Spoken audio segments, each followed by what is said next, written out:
Hello everyone, welcome back to my channel study with Aastha. तो आज का जो हमारा टॉपिक है वो है आधुनिक भारत में कर्नाटक के प्रथम द्वितीय व तृतीय युद्ध के बारे में हम आप लोगों के साथ डिस्कस करेंगे।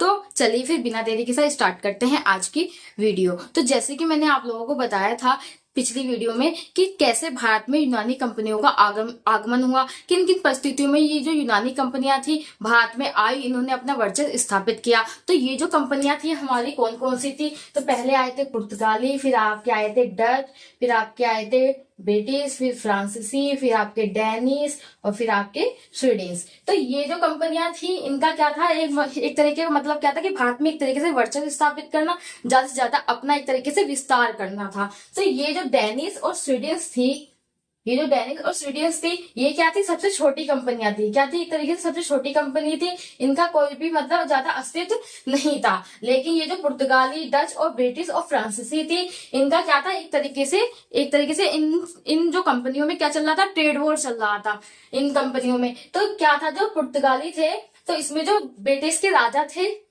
चार्ल्स द्वितीय, उसने क्या किया कि पुर्तगाली की राजकुमारी कैथरीन के साथ विवाह कर लिया और इनके साथ क्या हो गया, एक तरीके से इनका व्यवहारिक संबंध क्या हो गया, इनमें स्थापित हो गया। फिर आते हैं डच।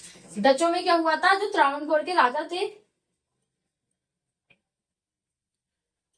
त्रावणकोर के राजा ने कोलाचेल के युद्ध में क्या किया था कि डेनिस को हरा दिया था, जिससे डेनिस भारत में अपना विस्तार नहीं कर पाए और ये लोग कहाँ चले गए थे? इंडोनेशिया चले गए थे। और ये इंडोनेशिया तक ही डच जो थे वो सीमित रह गए थे। फिर क्या आपके ब्रिटिश और फ्रांसीसी बसते हैं। तो ब्रिटिश और जो फ्रांसीसी थे इनके बीच में क्या होने लगे, धीरे धीरे से होड़ होने लग गई कि एक तरीके से कि भारत में हम लोगों को अपना वर्चस्व स्थापित करना है, सबसे ज्यादा अपना व्यापार का विस्तार करना है। तो इन्होंने भारत के छोटे छोटे क्षेत्रों में क्या करना स्टार्ट कर दिया, से कब्जा करने के लिए रणनीति बनाने लग गए और क्या कहते हैं, भारत के राजनीतिक और आंतरिक में क्या करने लगे, एक तरीके से हस्तक्षेप करने लग गए। तो ब्रिटिश और फ्रांसीसी के बीच में क्या आप लोगों के कर्नाटक के युद्ध देखे जाएंगे, जो कि आपके प्रथम, तृतीय और द्वितीय युद्ध होंगे। चलिए फिर देखते हैं कर्नाटक के प्रथम, द्वितीय और तृतीय युद्ध के बारे में। तो जैसे कि मैं आप लोगों को ये बताऊं कि ये जो है,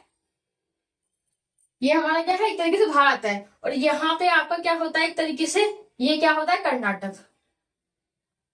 ठीक है, लेकिन आप लोगों को ये लगता होगा कि ये कर्नाटक का युद्ध जो नाम पड़ा है ये कर्नाटक में ही हुआ होगा, इस वजह से इसका नाम क्या रखा गया है, कर्नाटक का युद्ध।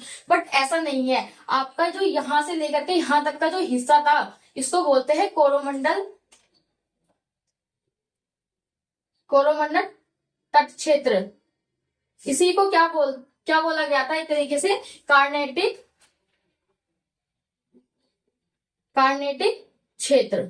इसी को क्या बोलते हैं, कार्नेटिक क्षेत्र बोलते हैं। इसीलिए इसको क्या कहा गया, एक तरीके से कर्नाटक का युद्ध कहा गया, या फिर इसको क्या बोला गया, कार्नेटिक वॉर बोला गया। तो चलिए फिर देखते हैं कर्नाटक के प्रथम, द्वितीय व तृतीय युद्ध। तो कर्नाटक का युद्ध कह दो या फिर कार्नेटिक वॉर कह दो या फिर कार्नेटिक का युद्ध कह दो। तो कर्नाटक का जो प्रथम युद्ध था ये आपका स्टार्ट हुआ था 1746 से लेकर के आपका 1748 तक। और जो कर्नाटक का द्वितीय युद्ध स्टार्ट हुआ था ये हुआ था आपका 1749 से लेकर के 1754 तक। और ये जो आपका कर्नाटक का तृतीय युद्ध स्टार्ट हुआ था ये हुआ था 1756 से लेकर के आपका 1763 तक। तो फिर नेक्स्ट वीडियो में हम लोग डिस्कस करेंगे एक एक करके कर्नाटक के प्रथम, द्वितीय व तृतीय युद्ध को। मिलते हैं नेक्स्ट वीडियो में।